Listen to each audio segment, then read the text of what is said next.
नरेंद्र मोदी के मंत्री हरदीप पुरी का नाम एप्स्टीन फाइल्स में 430 बार आया है और ये वो फाइल्स हैं जो डिपार्टमेंट ऑफ जस्टिस ने अभी तक रिलीज करी हैं।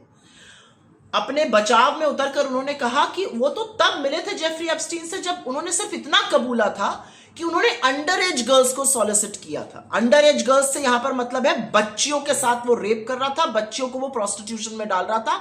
और फिर हरदीप पुरी जी कहते हैं दैट्स इट, बस इतनी ही तो बात थी। मतलब इससे ज्यादा नैतिकता का गला आप और कैसे घोटेंगे। और पिछले 48 घंटे से ये व्यक्ति एक चैनल से दूसरे चैनल कूद कूद कर ये बताने की कोशिश कर रहा है कि कैसे इनके जो संबंध थे एप्स्टीन से वो बिल्कुल प्रोफेशनल थे और ये असहज महसूस करते थे।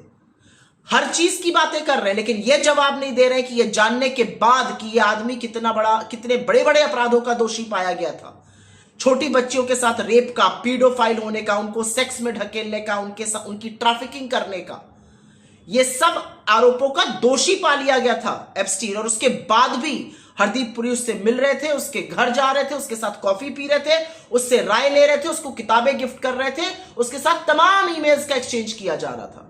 इस बात का जवाब ये दे नहीं सकते हैं और ये फिर भी भारत सरकार में मंत्री बने हुए हैं। लेकिन अगर आपसे दो हाथ आगे बढ़कर किसी ने गिरने का काम किया तो वो हिंदुस्तान का मीडिया है।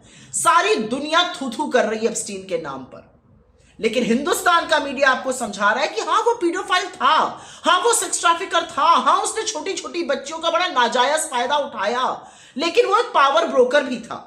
उसकी निजी जीवन और उसके कामकाज का अंतर समझने की कोशिश करा रहा है आपको हमारा मीडिया।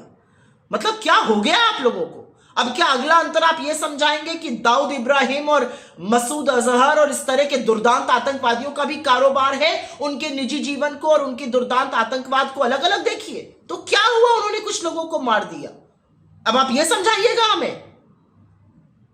असलियत यह है कि दुनिया भर में लोगों के रेजिग्नेशंस हुए हैं, यूएस में हुए हैं, यूके में हुए हैं।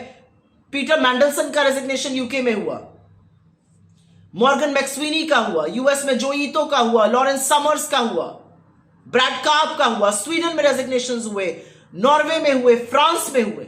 और हमारे यहां मीडिया हमें यह समझाने पर तुला हुआ है कि जेफरी एप्स्टीन का निजी जीवन और उसका कामकाज अलग है। कौन सी मॉरल हदें आप पार कर दीजिएगा नरेंद्र मोदी और उनके मंत्रियों के डिफेंस में।